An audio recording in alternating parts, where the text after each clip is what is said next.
saya. Jadi kalau orang yang sudah berserah diri kepada Allah itu dua hasil akhirnya, tidak takut dan tidak sedih. Tidak khawatir dan tidak berduka cita. Mari kita lihat dulu sekarang. Kapan seseorang itu takut? Ini hasil riset neuroscience mengatakan bahwa seseorang itu akan takut manakala dia mengizinkan dirinya dibawa oleh pikirannya ke masa depan. Kita buktikan sekarang. Kita bernapas sekarang? Bernafas. Ada duit ya di kantong? Pasti ada. Pasti ada. Saya tahu, nggak usah bohong. Ya, beras di rumah ada? Ada. Makanan di rumah? Ada. Sekarang coba memikirkan besok.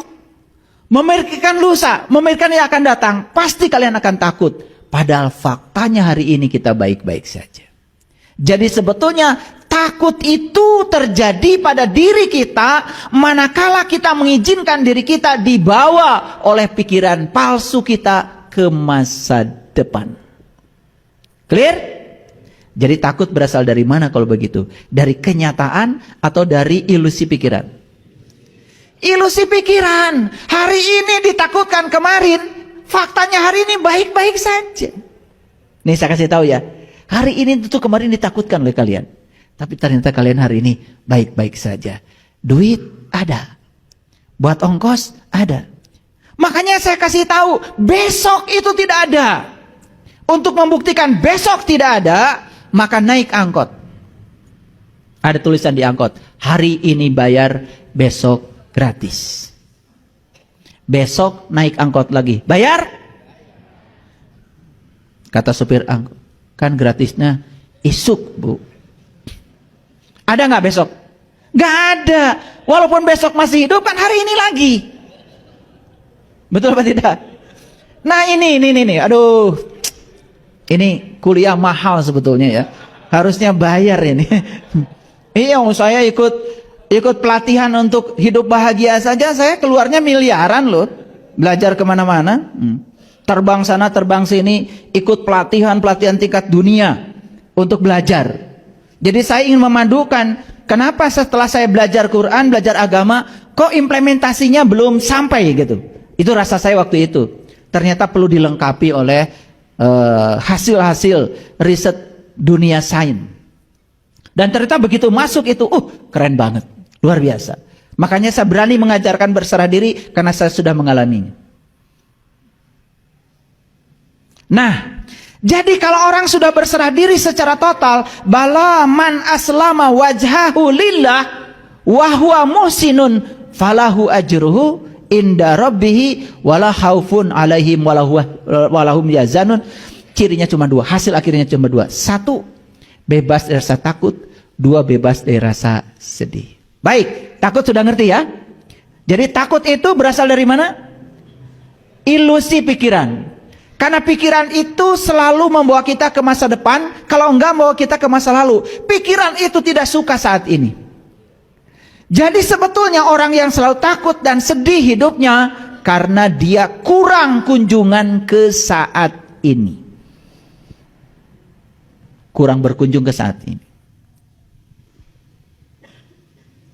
Nah, yang kedua sedih. Dari mana sedih? Sedih itu berasal dari masa lalu. Coba sekarang, kalau kita sedang gini nih, sekarang sedang gini. Ini kan saat ini. Hidup itu di sini saat ini sekarang. Tong ingat nuka pungkur. Jangan ingat masa lalu. Enggak sedih. Fokus aja dengerin ceramah saya. Enggak sedih kan? Ketawa, mentertawakan diri sendiri. Coba saat ini juga ingat aja kejadian 2 bulan, 3 bulan, 4 bulan yang lalu. Apa itu ditipu orang? Apa disakiti orang?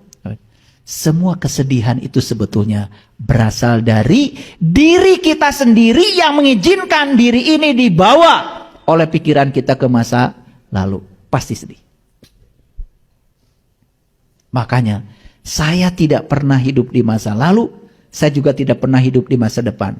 Masa lalu hanya sarana belajar, bukan saya. Masa depan sarana berharap bagi saya. Tapi saya hidup di sini, saat ini, sekarang, dengan cara menerapkan hasil belajar tentang masa lalu, tapi di sini, saat ini, sekarang. Ya. Kalau ingin lihat surga, lihat anak kita. Kalau ingin lihat surga, lihat anak kita. Anak kita. Ya, anak kita. Anak yang sedang usia 5, 6, 7 tahun, sedang lucu-lucunya. Pernah nggak mikirkan, besok gimana kalau nggak ada beras? Pernah?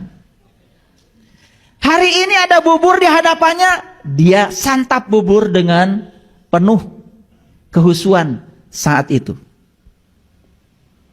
Betul? Makanya, kalau ingin belajar surga, belajar dari anak kecil.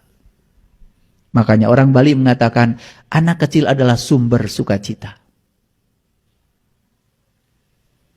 Anak kecil lagi bermain, umur 6, 7 tahun, lucu-lucunya, pernah nggak memasalahkan hari lalu? Nggak pernah.